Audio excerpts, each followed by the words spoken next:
Hey, what are you doing over there? Get out of that chair. No, and don't rock back and forth. If you hit the cat's tail, he's gonna go running all over the place. Now I gotta go catch him.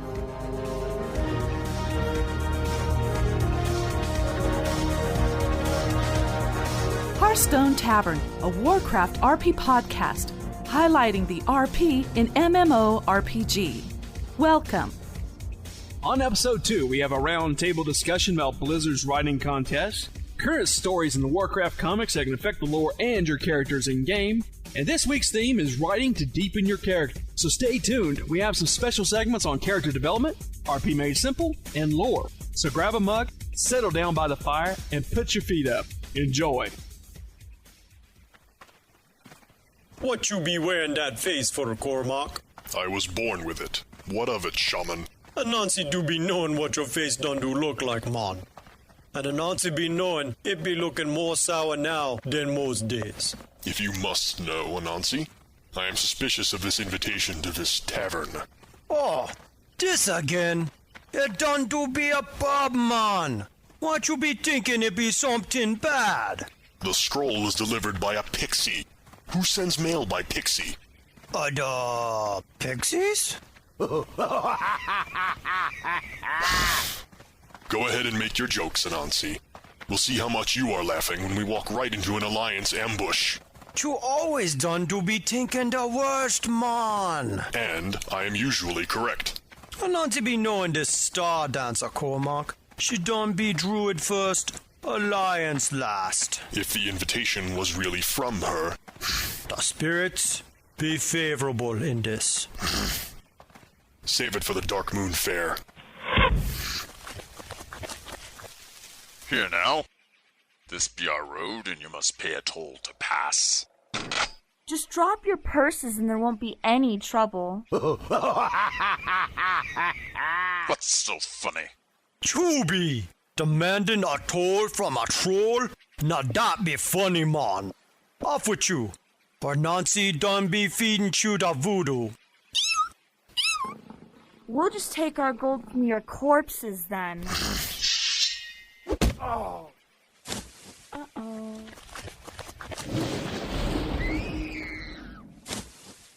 Pathetic. Now, where were we? Nancy be thinking we done be talking about the fair, man. I like the fair. How much farther to this Hearthstone Tavern? Not far, man. Not far.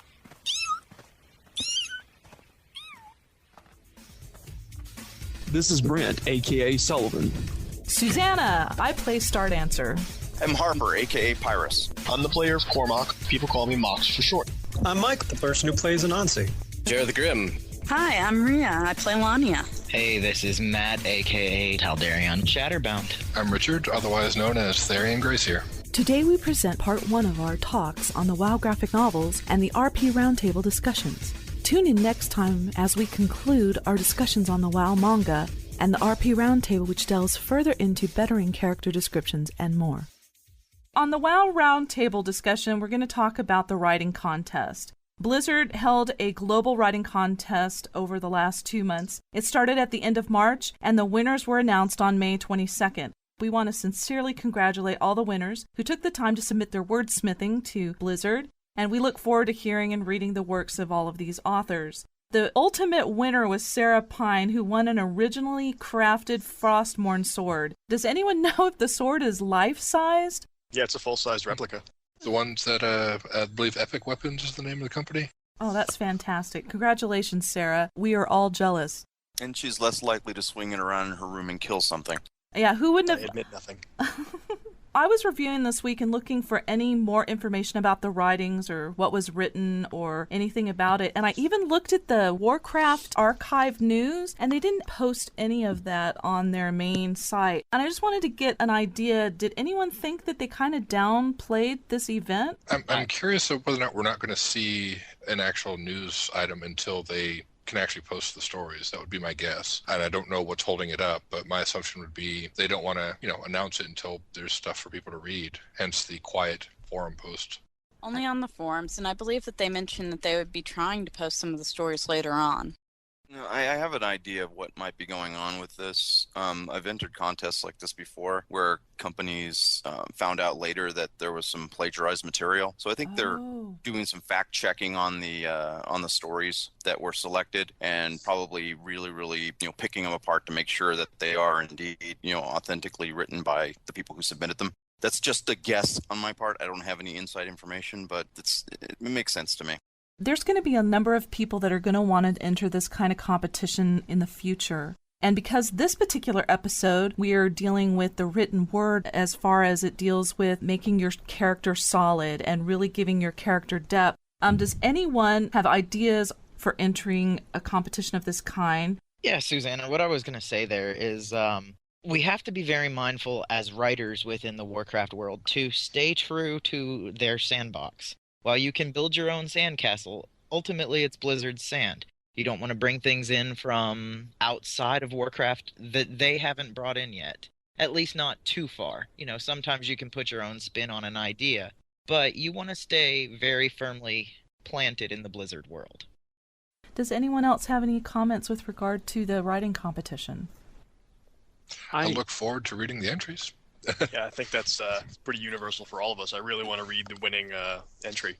Yeah, just Most to of see the answers to your questions about what ones are acceptable or that they're looking for would probably be answered by what wins and what gets runnered up and placed. Even their honorable mentions will give a good idea of what they're looking for and actually help us if they have another writing contest. We've seen what they currently publish so far, so it'd be neat to actually, I guess, compare the two, published works, published novels, manga and whatnot, versus, say, these short stories. I'm actually curious to see if there's a difference in writing quality and how that compares. I'm very interested to see, too, whether stories that are more like the short stories they've published on the site are what wins, or if it's going to be more creative, outside the box, different than those stories that they've posted for lore. I'm thinking of, was it Unbroken, the story of Nabundo? Yeah. Yes. It'll be very interesting to me, as a reader to see, are these going to be very similar to Unbroken or Road to Damnation or whatever it was called? Let's use this as kind of a segue to talk about the graphic novels now. These are your more traditional Western comic layout novels, and Warcraft is releasing this. What are the official titles of those? The mainline monthly is just called World of Warcraft. There was a 4-month miniseries released around September, October, December, around there, called World of Warcraft Ashbringer, which I believe was just released in a trade paperback not too long ago. There's a hardcover that just came out of that, too. That's the hardcover I was thinking about. That's what it is. It's 4 issues that covered the story of the Ashbringer from the end of the Second War to the events relatively recently. Darion Mograine and the Knights of the Ebon Blade and whatnot, and essentially set up his story to prepare the opening of Wrath of the Lich King. And reading that will answer a lot of questions on what that whole little drama at the Lightshold Chapel conclusion of the Death Knight challenge. It does that very well. It actually does answer the question of, what the heck is below Lightshold Chapel, which is something that a lot of people have been asking for a while since they've seen that cinematic. A number of people in our listening base and who play Warcraft do frequent comics and graphic novels. In your opinion, how is the quality compared to other professional graphic novels, both in the illustrations and in the writing? For the main monthly World of Warcraft comic, I'll be honest, for the first 7 issues, when I believe Ludo Lullaby was his name, I'm not sure exactly how to pronounce his last name, I believe it's Lullaby. When he was on, I actually preferred the art. It was an interesting take on a very anime style. As to the storyline, I believe it's been Simonson all the way through for the main monthly issue, and it's kind of, I have to be honest, it's not very good. Harper, you're laughing. What are you laughing at? No, he's right. It's been a little slow, but I like the recent storyline where they brought in the subject of Medivh's son, and or they've alluded to the fact that they've discovered Medivh's son. I like that. The actual storytelling, it hasn't been the best I've ever read. What we're finding with that, we have an author who is very, very well known in the comic book universe, mostly for, I believe, his work on Thor, if that's correct, Richard? Thor and the Frog of Thunder. He wrote in a time, though, that is pretty far past now, in a day and age where we don't restate what happened along the way in every episode of a comic book. You know, if you read something mainline from, if you're a Batman fan or a Superman fan, you come into the third issue of a story and you're just at the third issue of the story and you have to go back and buy the first and second to know what's going on. Simonson has a very old school style where he tries to tell you what's going on, and sometimes he does it a little too much. So you get characters restating things that they don't quite need to restate yet, I think is what some readers are finding. Okay. It's the old style of, every issue is somebody's first. So you want to make sure they get, as much of the story as possible. I'm honestly a fan of the recap page toward the beginning. Such things, to me, aren't all that intrusive. They let me know what the heck's going on, as opposed to seeing a character completely iterate his thoughts over and over again every issue. If I read the word ensorcelled one more time, I will probably scream. In regards to, the Orc Assassin? Yes. She has been ensorcelled. Oh my gosh, my mother is ensorcelled. Yes, I have ensorcelled her. He's right, it's true. I've used that word like dozens of times in the latest issue. Okay, so it's become like the frack of BSG? I hope not. Okay. Oh, dear Lord, I hope not. With regard to the comics and the manga that are coming out, is this something that you feel that role players benefit from as far as like character development or character ideas when they're making their characters or studying lore? How do you feel about that? Mox? Well, as with most other resources of the that come out, just reading them gives people a better idea of the current updated backstory of the game. That definitely helps with developing someone's character if they had any interaction at all or would have been affected at all by the events that happened within a particular graphic novel or manga or whatever. Yeah, that's basically how I feel about it.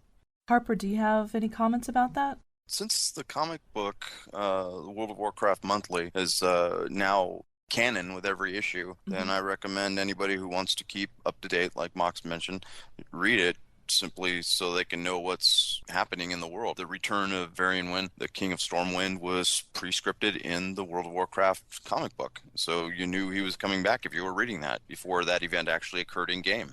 Matt or Richard, do you have any comments about how this affects role-playing? I think the effect for me is that, as I read this, I find out little tidbits that really help spice up my characters. A lot of these stories and stuff are probably things that are going to be heard in hearsay through the city. If you spend any time in Stormwind, you might hear something about, oh, did you hear about Varian Wren and what happened here? Oh. If you spend any time in Darnassus, you might hear something about, did you hear that Fandral Staghelm called Brol Bearmantle back? What's that all about? And these kind of things can get conversations started between characters that can then go off into your own directions, again being careful of not stepping on the lore that's created already.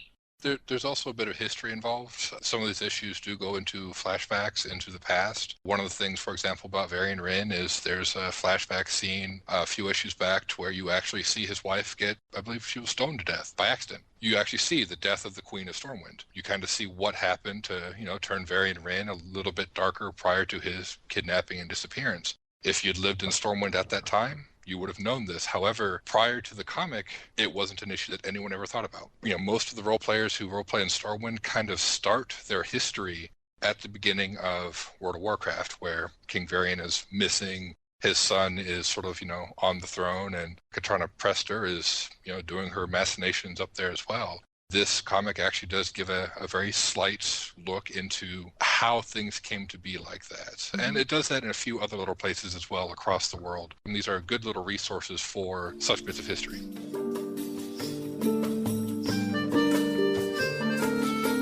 Welcome to the Lore Library, Hearthstone Tavern's regular segment covering the lore of Warcraft.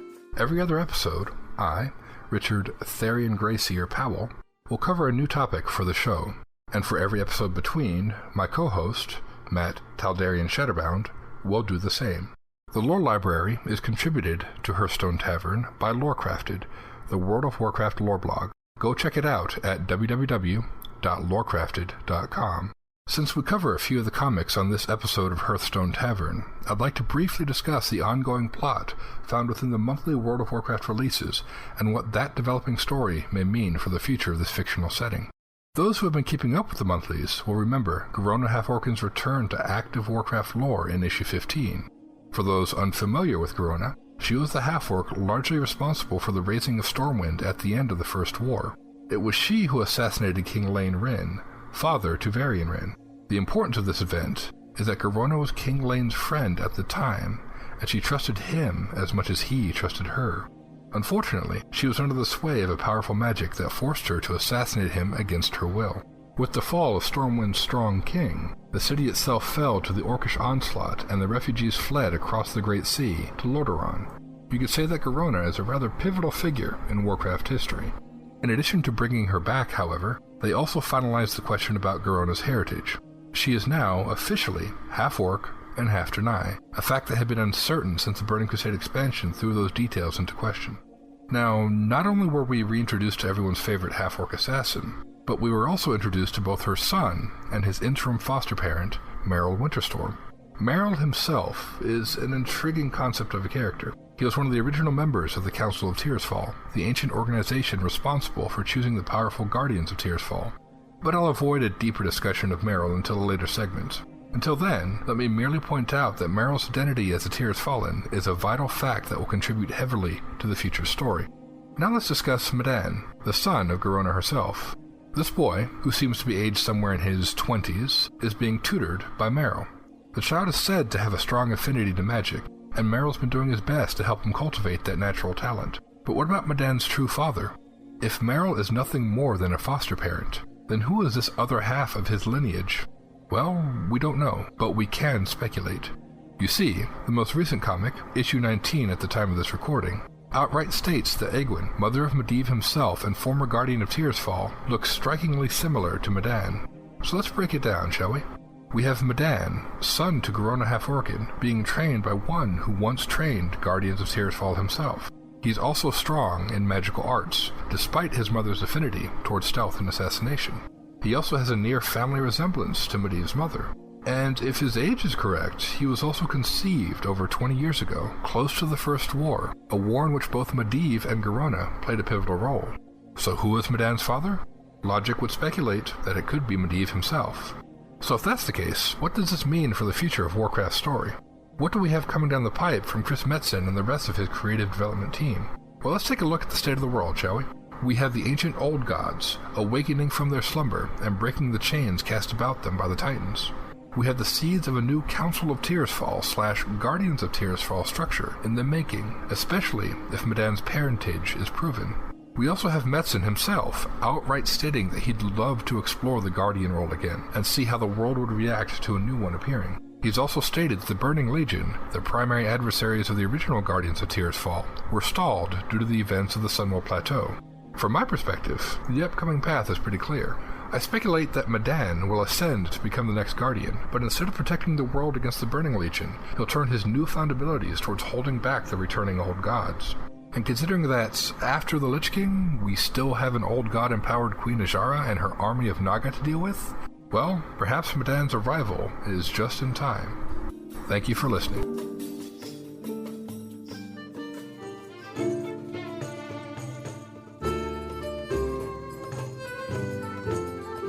Good morning, afternoon, evening, whatever it is, wherever you are, folks.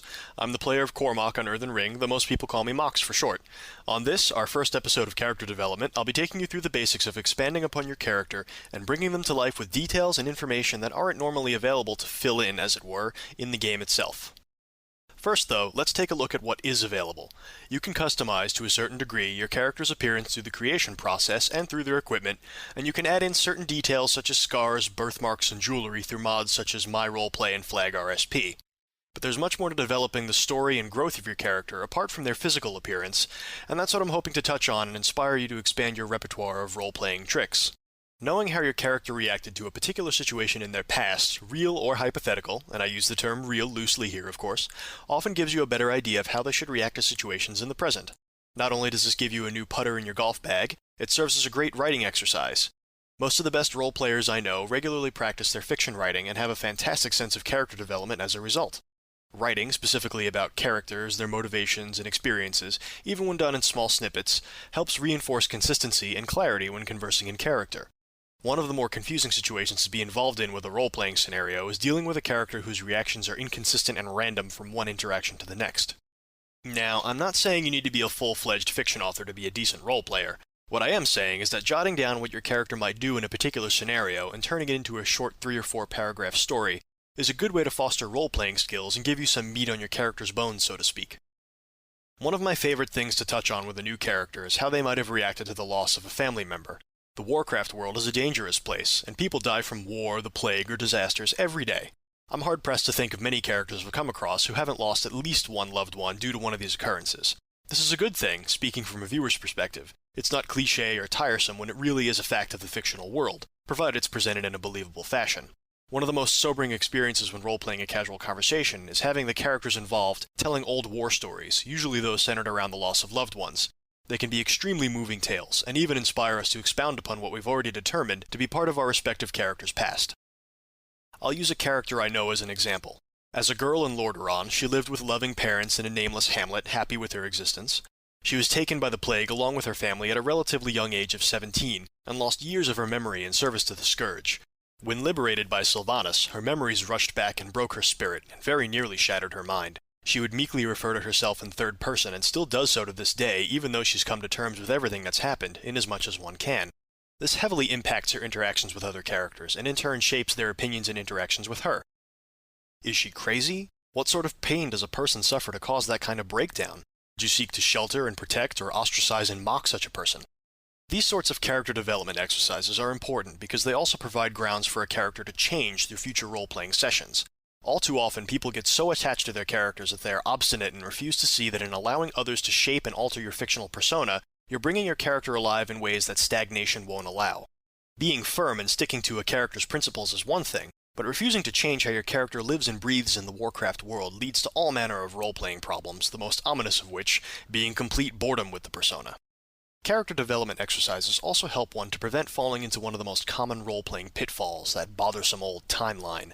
A guy I know always starts a new character by figuring out how old he is, then going through all the major events that occur along the Warcraft timeline, which is available on any number of resource sites, and then crafting how his character was involved, if at all, in the events along that chronological trail. What this provides for you is a roadmap of your character's journey throughout recent history, or in the case of long-lived night elves, distant history as well. Each major event that occurs, even ones that took place long before the character was born, has the capability to alter the persona's outlook, beliefs, and prejudices. For example, a descendant of the Empire of Arathor might have a familial obligation to slay trolls or recover destroyed artifacts of that ancient time, even though it was thousands of years before their own time. Well, I've babbled enough for this session, so I'll draw this segment to a close by encouraging everyone to write little tidbits about their character here and there, working them together into short stories and even posting them on your guild forums or realm forums to encourage others to do the same. That's how I got character development started on the Earthen Ring forums, though I don't keep up on it as much as I used to. On the next podcast, I'll not ramble so much, and I'll introduce an actual scenario for character development and explore how it can be used to expand what your character has experienced. Keep on writing and role-playing, folks, and I'll yak at you next time.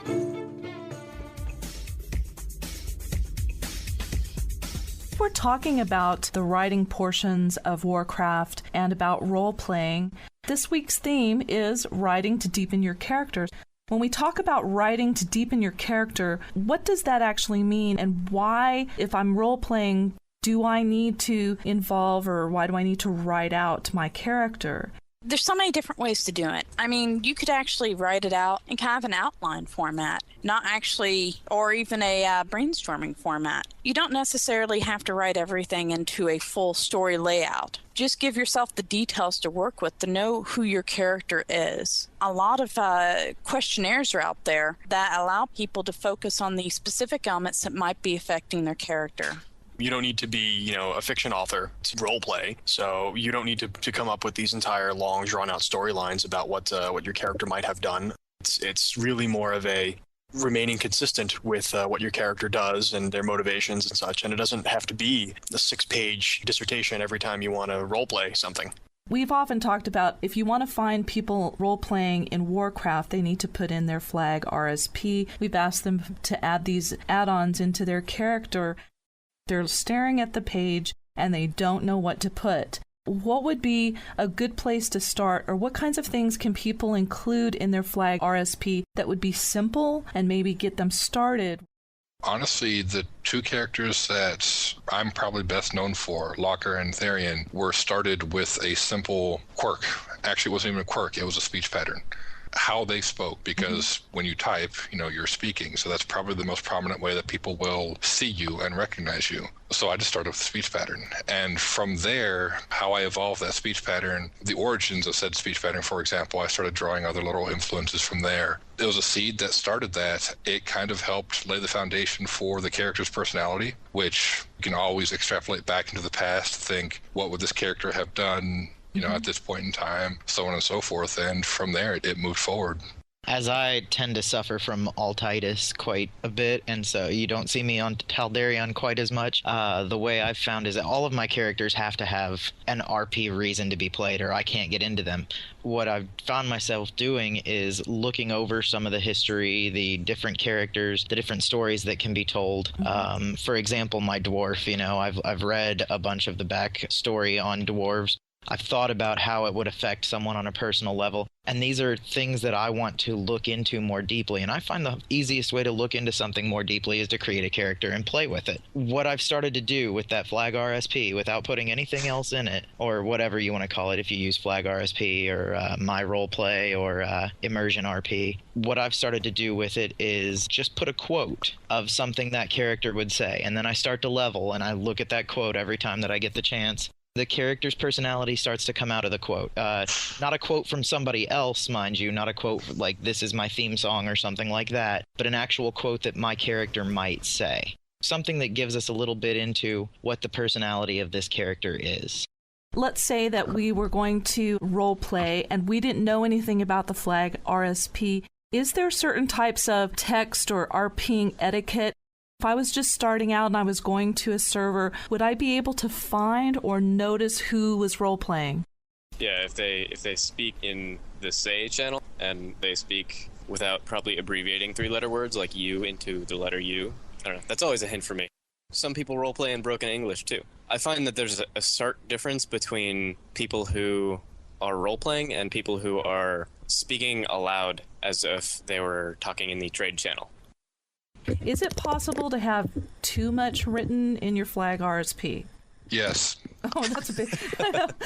Richard, less is more. Less is no more. hesitation. If you actually read the original description for Flag RSP, it really suggests that all you put in there is an actual physical description. Don't put in things that there's no way that another person would know. If your mother died during the first raising of Stormwind, for example, I'm not going to know that by looking at you. It kind of breaks the immersion a little bit. Use it as a writing exercise. Descriptions, capture people with those attentions to detail. Do not clobber them upside the head with a novel. Brent, you had something to say about descriptions versus the backstory. What did you want to say?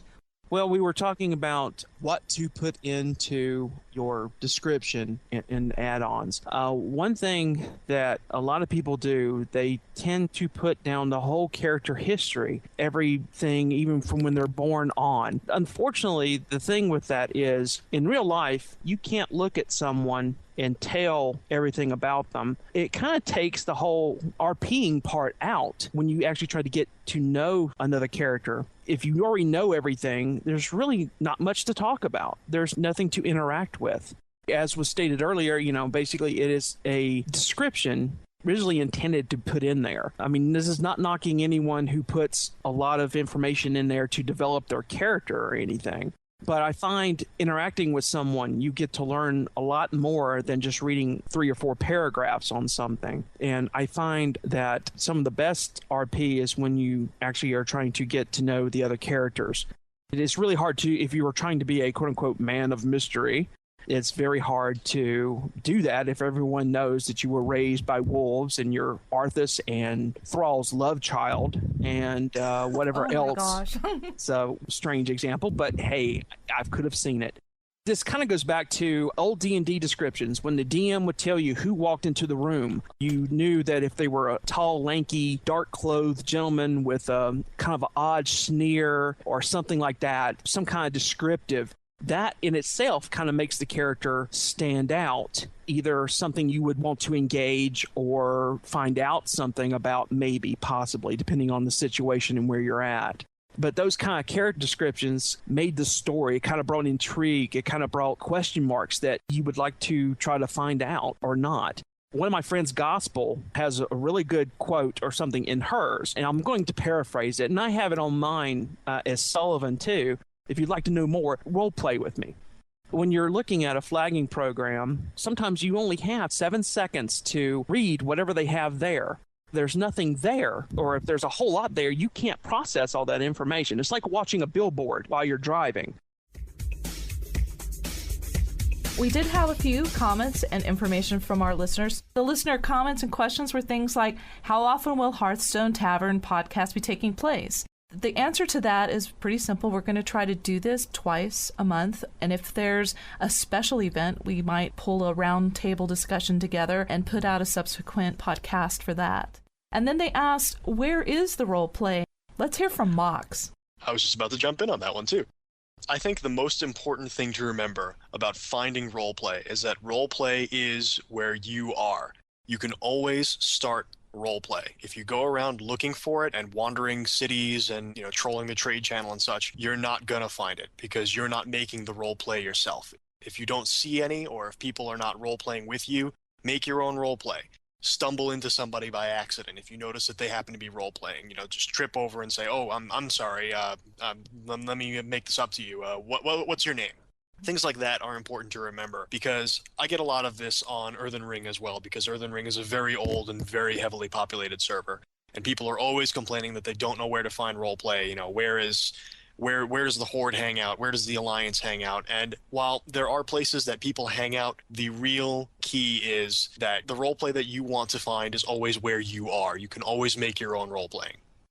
Alliance or Horde? Sometimes we do have people that don't know how to go about picking a faction. I think that anything with that would be aesthetics and history.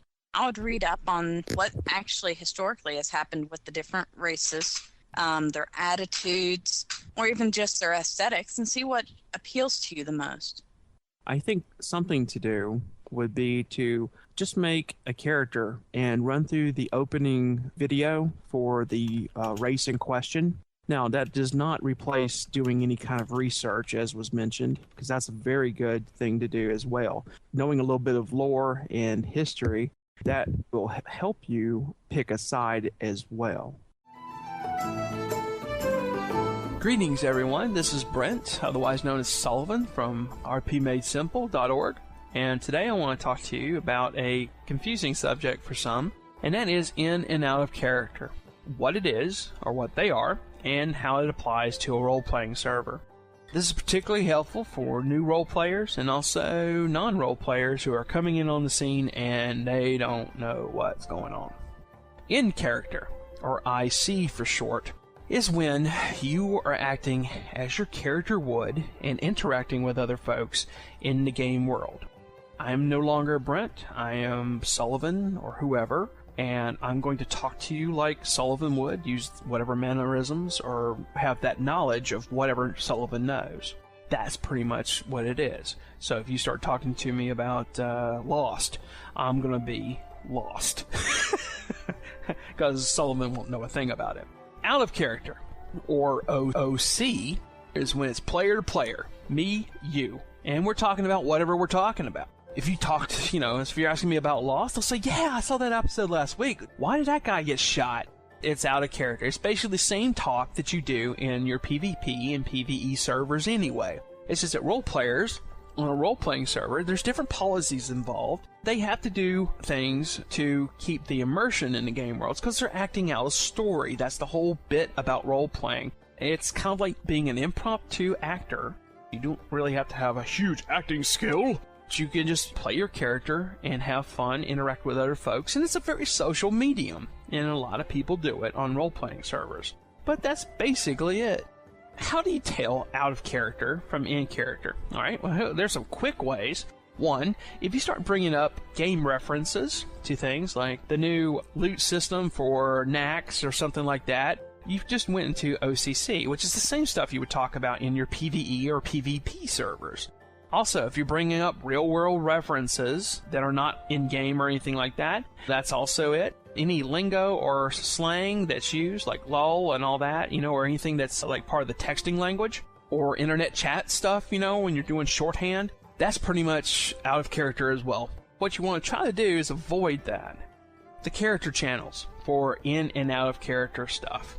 Your primary channels for in-character or IC chat is your /say, which is your normal talking, and /yell, which is your character yells. Those you want to keep in character as much as possible, if not all the time. For out-of-character information, that could be pretty much any of the other channels. Some would debate general, but the bare minimums are your /say and /yell. Everything else, it just depends. Some servers are different than others.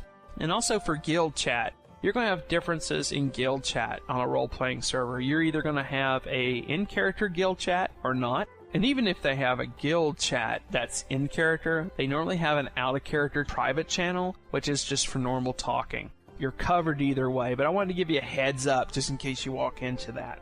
Let's say you have to say something out of character in an in-character chat channel.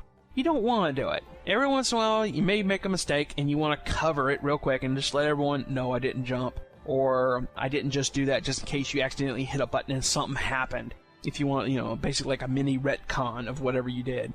Don't do that often, if possible. Work around it. But if you have to, put brackets. And that's why a lot of non-role players and new role players see sentences and stuff in either parentheses or brackets. That tells you that that information is out of character, and for some reason they put that in the in-character chat channels. Don't freak out or anything like that. It's okay. So if you have to do it, fine, but please keep it to a minimum. Everything just kind of flows, because there's usually enough stuff in the chat window that you don't need anything else, especially for large gatherings, because it's really hard to pick up what people are saying. Anyway, that's the basics of in and out of character and how it applies to a role-playing world. Next week, we'll dive into something else. So until then, this is Brent, otherwise known as Sullivan, saying take care and keep role-playing.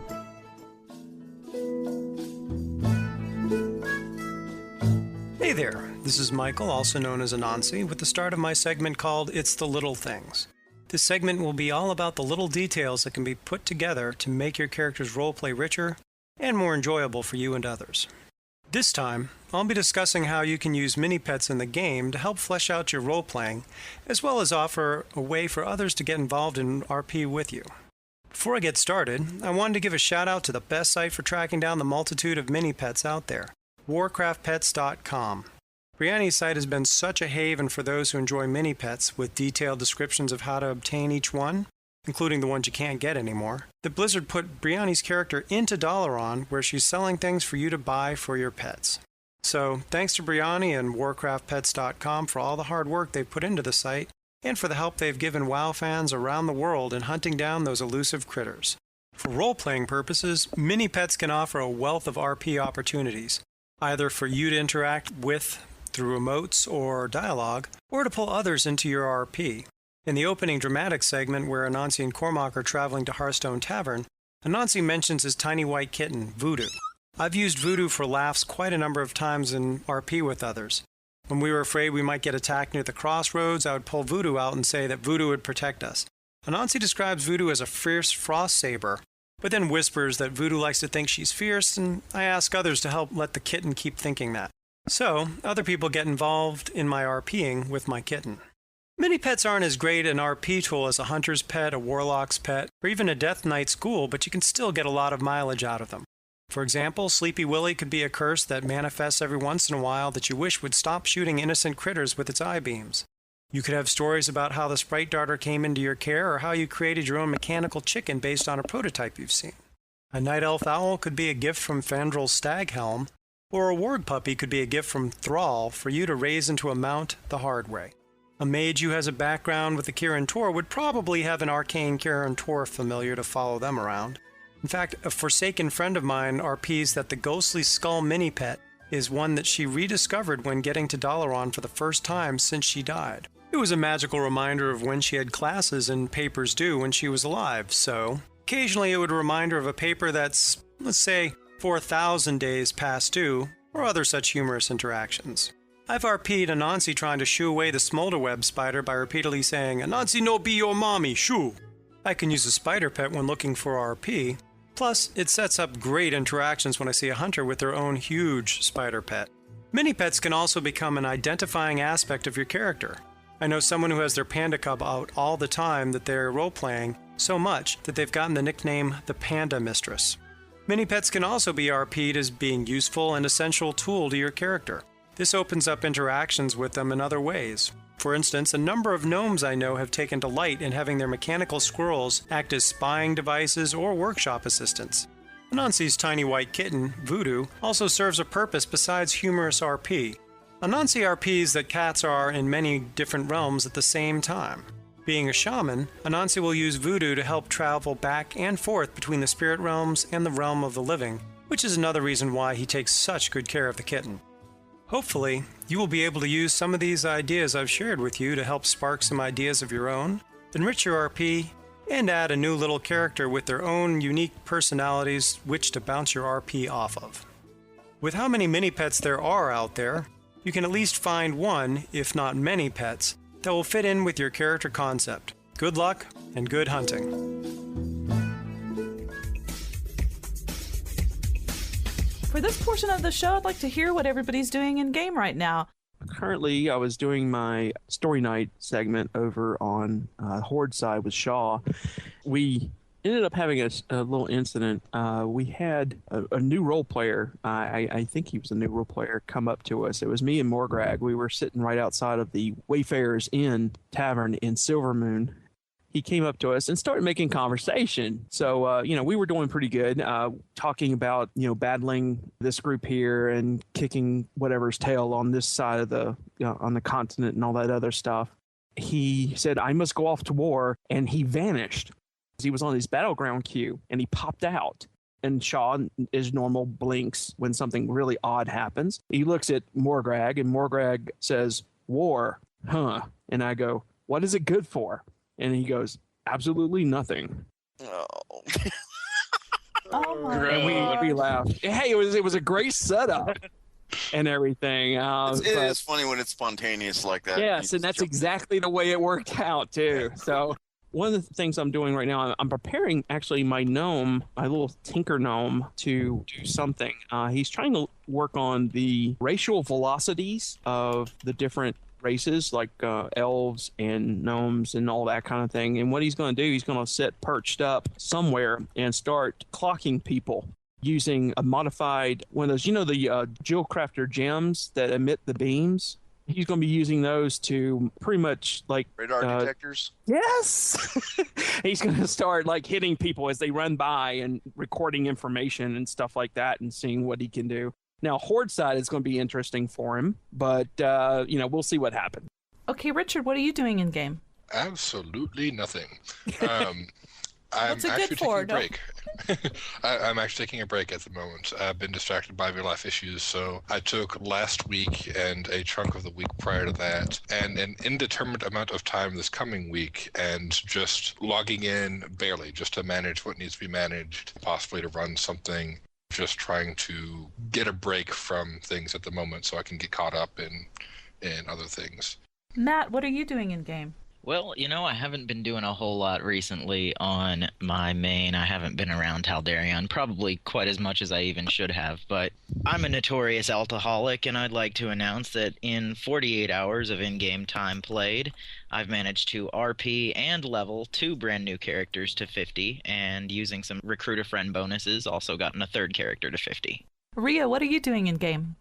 I haven't been doing a lot on Lannia except for running a few in-game instances. I did have a great opportunity to RP a couple weeks ago. My Fire Mage, Seraphim, met up with a Frost DK, which was a very interesting encounter because they're totally the opposite personality-wise as well. So it was kind of fun. She was kind of frost-oriented and very quiet, and my character's just being all brash, and it's just like, saw her and it's just like, you're my new drinking partner. Grab. It was just kind of fun and spontaneous.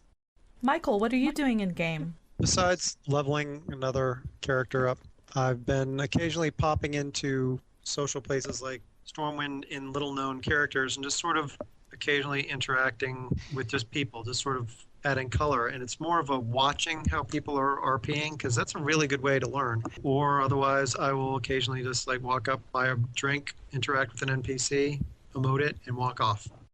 Last time I saw Jaero, he was sitting in a boat at the top of a mountain in Dragonblight of Northrend, just, I think, to the south of Winterguard Keep. There's a boat sitting on a mountain. I think it's called the Apocalypse Boat, for, I guess, when the glaciers flood of Icecrown, and it's his Noah's Ark. He's a little crazy.